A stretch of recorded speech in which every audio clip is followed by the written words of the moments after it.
नमस्कार दोस्तों, रंगमंच कहानियों का में आपका स्वागत है। तो आइए सुनते हैं मुंशी प्रेमचंद्र की कहानी आप बीती। प्रायः अधिकांश साहित्य सेवियों के जीवन में एक ऐसा समय आता है जब पाठकगण उनके पास श्रद्धापूर्ण पत्र भेजने लगते हैं। कोई उनकी रचना शैली की प्रशंसा करता है, कोई उनके सद्विचारों पर मुग्ध हो जाता है। लेखक को भी कुछ दिनों से यह सौभाग्य प्राप्त है। ऐसे पत्रों को पढ़कर उसका हृदय कितना गदगद हो जाता है, इसे किसी साहित्य सेवा ही से पूछना चाहिए। अपने फटे कंबल पर बैठा हुआ वह गर्व और आत्मगौरव की लहरों में डूब जाता है। भूल जाता है कि रात को गीली लकड़ी से भोजन पकाने के कारण सिर में कितना दर्द हो रहा था।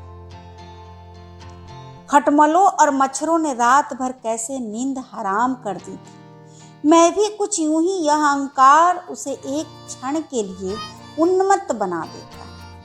पिछले साल सावन के महीने में मुझे एक ऐसा ही पत्र मिला। उसमें मेरी क्षुद्र रचनाओं की दिल खोलकर दाद दी गई।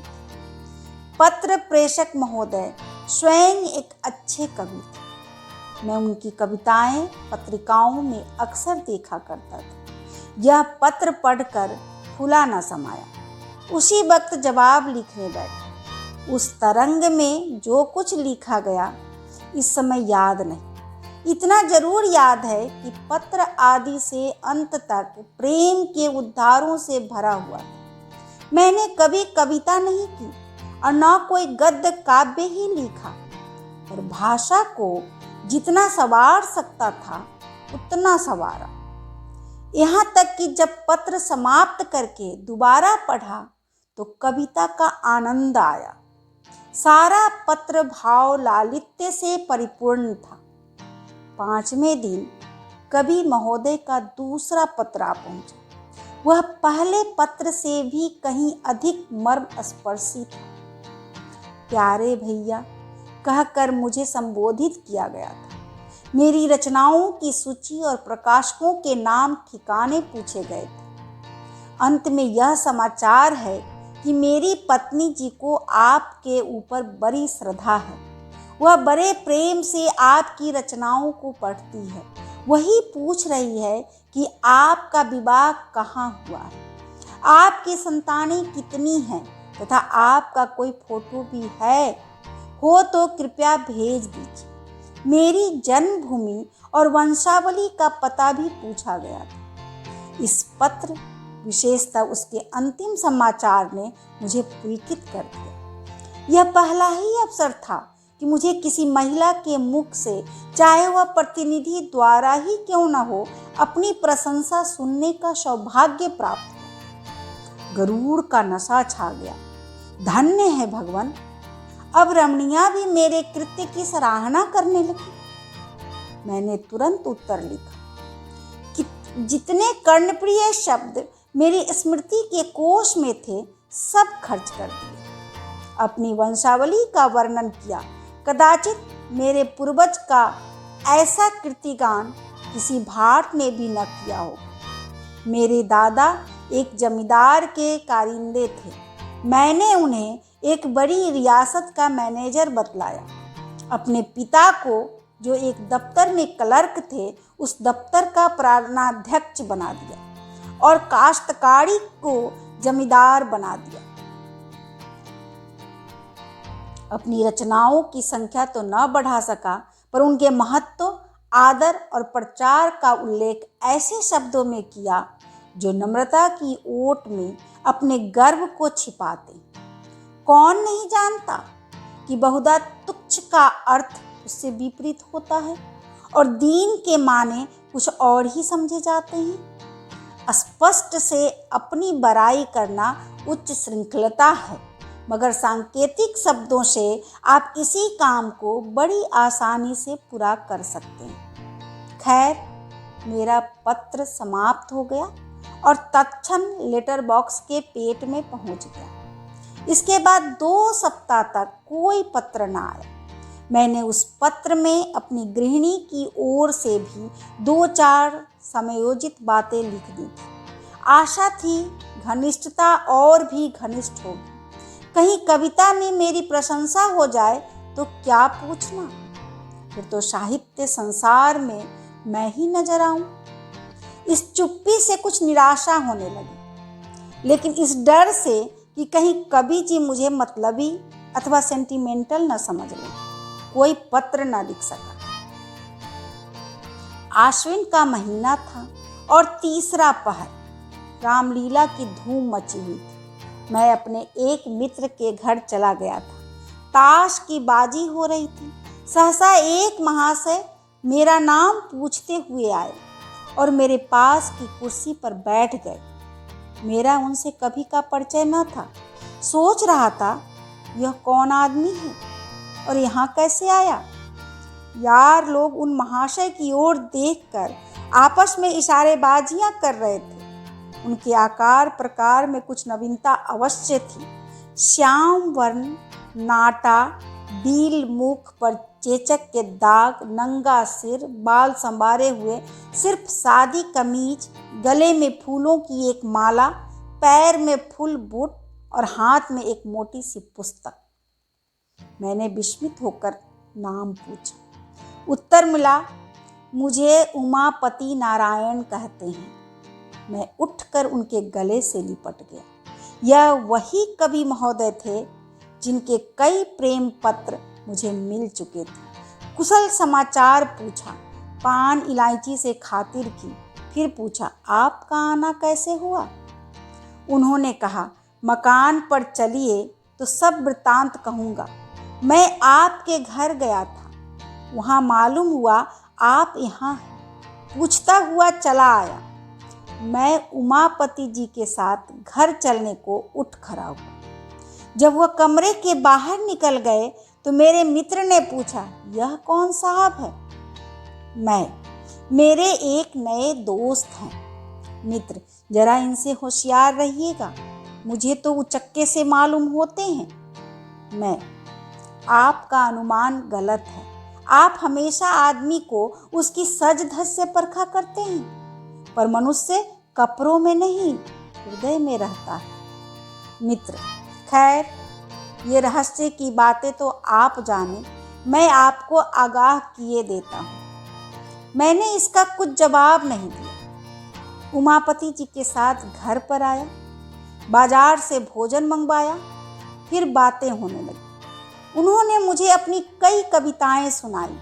स्वर बहुत सरस और मधुर था। कविताएं तो मेरी समझ में खाक न आई, पर मैंने तारीफों के पुल बांध दिए। झूम झूम कर वाह वाह करने लगा, जैसे मुझसे बढ़कर कोई काव्य रसिक संसार में न होगा। संध्या को हम रामलीला देखने गए। लौटकर उन्हें फिर भोजन कराया। अब उन्होंने अपना वृत्तांत सुनाना शुरू किया। इस समय वह अपनी पत्नी को लेने के लिए कानपुर जा रहे हैं। उसका मकान कानपुर ही में है। उनका विचार है कि एक मासिक पत्रिका निकाले। उनकी कविताओं के लिए एक प्रकाशक 1000 रुपये देता है, पर उनकी इच्छा तो यह है कि उन्हें पहले पत्रिका में क्रमशः निकाल कर फिर अपनी ही लागत से पुस्तकाकार छपवाए। कानपुर में उनकी जमींदारी भी है, पर वह साहित्यिक जीवन व्यतीत करना चाहते हैं। जमींदारी से उन्हें घृणा है। उनकी स्त्री एक कन्या विद्यालय में प्रधानाध्यापिका है। आधी रात तक बातें होती रही। अब उनमें से अधिकांश याद नहीं है। हाँ, इतना याद है कि हम दोनों ने मिलकर अपनी भावी जीवन का एक कार्यक्रम तैयार कर लिया था। मैं अपने भाग्य को सराहता था कि भगवान ने बैठे बैठाए ऐसा सच्चा मित्र भेज दिया। आधी रात बीत गई तो सोए। उन्हें दूसरे दिन 8 बजे की गाड़ी से जाना था। मैं जब सोकर उठा तब 7 बज चुके थे। उमापति जी हाथ मुंह धोए तैयार बैठे थे। बोले, अब आज्ञा दीजिए, लौटते समय इधर ही से जाऊंगा। इस समय आपको कुछ कष्ट दे रहा हूँ, क्षमा कीजिएगा। मैं कल चला तो प्रातःकाल के 4 बजे थे। 2 बजे रात से परा जाग रहा था कि कहीं नींद ना आ जाए, बल्कि यूं समझिए कि सारी रात जागना पड़ा, क्योंकि चलने की चिंता लगी हुई थी। गाड़ी में बैठा तो झपकियां आने लगी। कोट उतार कर रख दिया और लेट गया। तुरंत नींद आ गई। मुगल सराय में नींद खुली, कोट गायब। नीचे ऊपर चारों तरफ देखा, कहीं पता नहीं। समझ गया किसी महाशय ने उड़ा दिया। सोने की सजा मिल गई। कोट में 50 रुपये खर्च के लिए रखे थे, वे भी उसके साथ उड़ गए। आप मुझे 50 रुपये दें, पत्नी को मैके से लाना है, कुछ कपड़े वगैरह ले जाने पड़ेंगे। फिर ससुराल में सैकड़ों तरह के नेक जोग लगने हैं। कदम कदम पर रुपये खर्च होते हैं। ना खर्च कीजिए तो हंसी हो। मैं इधर से लौटूंगा तो देता जाऊंगा। मैं बड़े संकोच में पड़ गया। एक बार पहले भी धोखा खा चुका था, परंतु भ्रम हुआ कहीं अब की फिर वही दशा न हो। लेकिन शीघ्र ही मन के इस अविश्वास पर लज्जित हुआ। संसार में सभी मनुष्य एक से नहीं होते। यह बेचारे इतने सज्जन हैं, इस समय संकट में पड़े गए हैं और मिथ्या संदेह में पड़ा हुआ हूँ। घर में आकर पत्नी से कहा, तुम्हारे पास कुछ रुपये तो नहीं है? स्त्री, क्या करोगे? मैं, मेरे मित्र जो कल आए हैं उनके रुपये किसी ने गाड़ी में चुरा लिए। उन्हें बीवी को विदा कराने ससुराल जाना है, लौटती बार देते जाएंगे। पत्नी ने व्यंग करके कहा, तुम्हारे यूं जितने मित्र आते हैं सब तुम्हें ठगने ही आते हैं, सभी संकट में पड़े रहते हैं। मेरे पास रुपये नहीं है। मैंने खुशामद करते हुए कहा, लाओ दे दो, बेचारे तैयार खड़े हैं, गाड़ी छूट जाएगी। स्त्री, कह दो इस समय घर में रुपये नहीं है। मैं, यह कह देना आसान नहीं है। इसका अर्थ तो यह है कि मैं दरिद्र ही नहीं, मित्रहीन भी हूँ। नहीं तो क्या मेरे लिए 50 रुपये का इंतजाम ना हो सकता? उमापति को कभी विश्वास ना आएगा कि मेरे पास रुपये नहीं है। इससे तो कहीं अच्छा हो कि साफ साफ यह कह दिया जाए कि हमको आप पर भरोसा नहीं है, हम आपको रुपये नहीं दे सकते। कम से कम अपना पर्दा तो ढका रह जाएगा। श्रीमती ने झुंझलाकर संदूक की कुंजी मेरे आगे फेंक दी और कहा, तुमने जितना बहस करना आता है उतना कहीं आदमियों को परखना आता तो अब तक आदमी हो गए होते। ले जाओ, दे दो, किसी तरह तुम्हारी मर्जात तो बनी रहे, लेकिन उधार समझकर मत दो। यह समझ लो कि पानी में फेंक देते हैं। मुझे आम खाने से काम था, पैर गिनने से नहीं। चुपके से रुपये निकाले और लाकर उमापति को दे दिए। फिर लौटती बार आकर रुपये दे जाने का आश्वासन देकर वह चल दिए। 7वें दिन शाम को वह घर से लौट आए। उनकी पत्नी और पुत्री भी साथ थी। मेरी पत्नी ने शक्कर और दही खिलाकर उनका स्वागत किया। मुँह दिखाई के 20 रुपये दिए। उनकी पुत्री को भी मिठाई खाने को 2 रुपये दिए। मैंने समझा था उमापति आते ही आते मेरे रुपये गिनने लगेंगे, लेकिन उन्होंने पहर रात गए तक रुपयों का नाम ही नहीं लिया। जब मैं घर में सोने गया तो बीवी से कहा, इन्होंने तो रुपये नहीं दिए जी।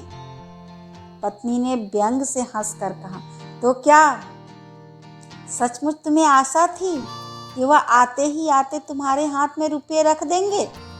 मैंने तो तुमसे पहले ही कह दिया था कि फिर पाने की आशा से रुपये मत दो। यही समझ लो कि किसी मित्र को सहायतार्थ दे दिए, लेकिन तुम भी विचित्र आदमी हो। मैं लज्जित और चुप हो रहा। उमापति जी 2 दिन रहे। मेरी पत्नी उनका यथोचित आदर सत्कार करती रही, लेकिन मुझे उतना संतोष न था। मैं समझता था इन्होंने मुझे धोखा दिया। तीसरे दिन प्रातःकाल वह चलने को तैयार हुए। मुझे अब भी आशा थी कि वह रुपये दे कर जाएंगे, लेकिन जब उनकी नई राम कहानी सुनी तो सन्नाटे में आ गया। वह अपना बिस्तर बांधते हुए बोले, बड़ा ही खेद है कि मैं अब की बार आपके रुपए न दे सका। बात यह है कि मकान पर पिताजी से भेंट ही नहीं हुई। वह तहसील वसूल करने गांव चले गए थे और मुझे इतना अवकाश न था कि गांव तक जाता।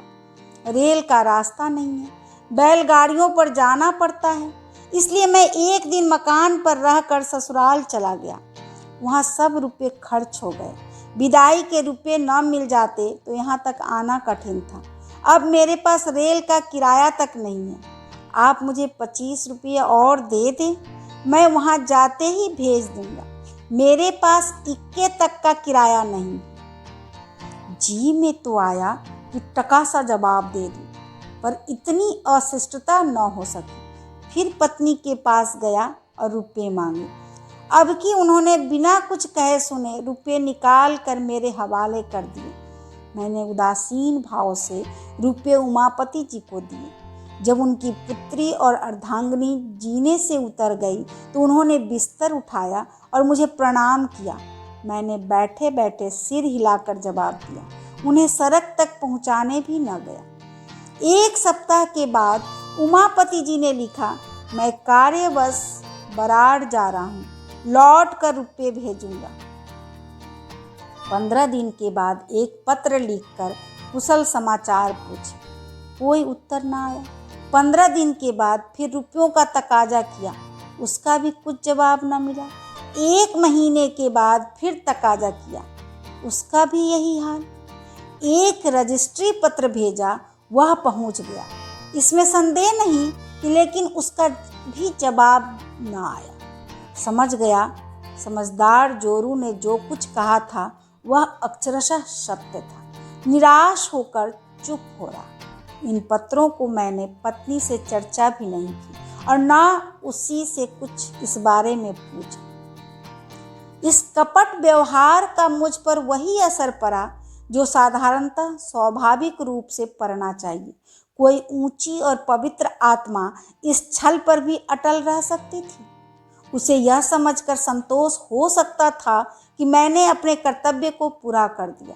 यदि ऋणी ने ऋण नहीं चुकाया तो मेरा क्या अपराध? पर मैं इतना उदार नहीं हूँ। यहाँ तो महीनों सिर खपाता हूँ, कलम घिसता हूँ, तब जाकर नगद नारायण के दर्शन होते हैं। इसी महीने की बात है, मेरे मंत्रालय में एक नया कंपोजिटर बिहार प्रांत से आया। काम में चतुर जान पड़ता था। मैंने उसे 15 रुपये मासिक पर नौकर रख लिया। पहले किसी अंग्रेजी स्कूल में पढ़ता था। असहयोग के कारण पढ़ना छोड़ बैठा था। घर वालों ने किसी प्रकार की सहायता देने से इनकार किया। विवश होकर उसने जीविका के लिए यह पेशा अख्तियार कर लिया। कोई 17-18 वर्ष की उम्र थी। स्वभाव से गंभीरता थी। बातचीत बहुत सलीके से करता था। यहाँ आने के तीसरे दिन बुखार आने लगा। 2-4 दिन तो ज्यों त्यों करके काटे, लेकिन जब बुखार न छूटा तो घबरा गया। घर की याद आई और कुछ ना सही घर वाले क्या दवा दर्पण भी न करेंगे। मेरे पास आकर बोला, महाशय मैं बीमार हो गया हूँ, आप कुछ रुपए दे दें तो घर चला जाऊँ। वहाँ जाते ही रुपयों का प्रबंध करके भेज दूंगा। वह वास्तव में बीमार था। मैं उससे भली भांति परिचित था। यह भी जानता था कि यहाँ रहकर वह कभी स्वस्थ लाभ नहीं कर सकता। उसे सचमुच सहायता की जरूरत थी, पर मुझे शंका हुई कि कहीं यह भी रुपये हजम न कर जाए। जब एक विचारशील सुयोग्य विद्वान पुरुष धोखा दे सकता है तो ऐसे अर्धशिक्षित नवयुवक से कैसे यह आशा की जाए कि वह अपने वचन का पालन करेगा। मैं कई मिनट तक घोर संकट में पड़ा रहा। अंत में बोला, भाई मुझे तुम्हारी दशा पर बहुत दुख है, मगर मैं इस समय कुछ न कर सकूंगा। बिल्कुल खाली हाथ हूँ। खेद है। यह कोरा जवाब सुनकर उसकी आंखों से आंसू गिरने लगे। वह बोला, आप चाहे तो कुछ न कुछ प्रबंध अवश्य कर सकते हैं। मैं जाते ही आपके रुपये भेज दूंगा। मैंने दिल से कहा, यहाँ तुम्हारी नीयत साफ है, लेकिन घर पहुंचकर भी यही नीयत रहेगी, इसका क्या प्रमाण है? नीयत साफ रहने पर भी मेरे रुपये ना दे सकोगे या यह कौन जाने, कम से कम तुमसे वसूल करने का मेरे पास कोई साधन नहीं है। प्रकट में कहा, इसमें मुझे कोई संदेह नहीं है, लेकिन खेद है कि मेरे पास रुपए नहीं है। हाँ, तुम्हारी जितनी तनख्वाह निकलती हो वह ले सकते। उसने कुछ जवाब नहीं दिया। किंग कर्तव्य मुढ़ की तरह एक बार आकाश की ओर देखा और चला गया। मेरे हृदय में कठिन वेदना हुई, अपनी स्वार्थपरता पर ग्लानि हुई, पर अंत को मैंने जो निश्चय किया था उसी पर स्थिर रहा। इस विचार से मन को संतोष हो गया कि मैं ऐसा कहाँ का धनी हूँ जो यूं रुपये पानी में फेंकता फिरूं। यह है उस कपट का परिणाम जो मेरे कवि मित्र ने मेरे साथ किया। मालूम नहीं आगे चलकर इस निर्बलता का क्या कुफल निकलता, पर सौभाग्य से उसकी नौबत न आई। ईश्वर को मुझे इस अपयश से बचाना मंजूर था। जब वह आंखों से आंसू भरे मेरे पास से चला तो कार्यालय के क्लर्क पंडित पृथ्वीनाथ से उसकी भेंट हो गई। पंडित जी ने उससे हाल पूछा। पूरा वृत्तांत सुन लेने पर बिना किसी आगा पीछा के उन्होंने 15 रुपये निकाल कर उसे दे दिए। ये रुपये उन्हें कार्यालय के मुनीम से उधार लेने पड़े। मुझे यह मालूम हुआ तो हृदय के ऊपर से एक बोझ सा उतर गया। अब वह बेचारा मजे से अपने घर पहुंच जाएगा। यह संतोष मुफ्त ही में प्राप्त हो गया। कुछ अपनी नीचता पर लज्जा भी आई। मैं लंबे लंबे लेखों में दया, मनुष्यता और सद्व्यवहार का उपदेश किया करता था, पर अवसर पड़ने पर साफ जान बचा कर निकल गया। और यह बेचारा क्लर्क जो मेरे लेखों का भक्त था, इतना उदार और दयाशील निकला। गुड़ो गुड़ ही रहे, चेला शक्कर हो गए। खैर, इसमें भी एक व्यंग्यपूर्ण संतोष था कि मेरे उपदेशों का असर मुझ पर न हुआ, न सही दूसरों पर तो हुआ। चिराग के तले अंधेरा रहा तो क्या हुआ, उसका प्रकाश तो फैल रहा है। पर कहीं बेचारे को रुपए ना मिले, और शायद ही मिले, इसकी बहुत कम आशा है। तो खूब छकेंगे, हजरत को आड़े हाथों लूंगा, किंतु मेरी यह अभिलाषा न पूरी हुई। 5वें दिन रुपये आ गए। ऐसी और आंखें खोल देने वाली यातना मुझे और कभी नहीं मिली थी। खैरियत यही थी कि मैंने इस घटना की चर्चा स्त्री से नहीं की थी, नहीं तो मुझे घर में रहना भी मुश्किल हो जाता। उपयुक्त वृत्तांत लिखकर मैंने एक पत्रिका में भेज दिया। मेरा उद्देश्य केवल यह था कि जनता के सामने कपट व्यवहार के कुपरिणाम का एक दृश्य रखूं। मुझे स्वप्न में भी आशा न थी कि कोई प्रत्यक्ष फल निकलेगा। इसी से जब चौथे दिन अनायास मेरे पास 75 रुपये का मनी ऑर्डर पहुँचा तो मेरे आनंद की सीमा न रही। प्रेषक वही महाशय थे, उमापति। कूपन पर केवल क्षमा लिखा हुआ था। मैंने रुपये ले जाकर पत्नी के हाथों में रख दिए और कूपन दिखलाया। उसने अनमने भाव से कहा, इन्हें ले जाकर यत्न से अपने संदूक में रखो। तुम ऐसे लोभी प्रकृति के मनुष्य हो, यह मुझे आज ज्ञात हुआ। थोड़े से रुपयों के लिए किसी के पीछे पंजे झाड़ कर पड़ जाना सज्जनता नहीं है। जब कोई शिक्षित और विनयशील मनुष्य अपने वचन का पालन न करे तो यही समझना चाहिए कि वह विवश है। विवश मनुष्य को बार बार तकाजों से लज्जित करना भलमनसी नहीं है।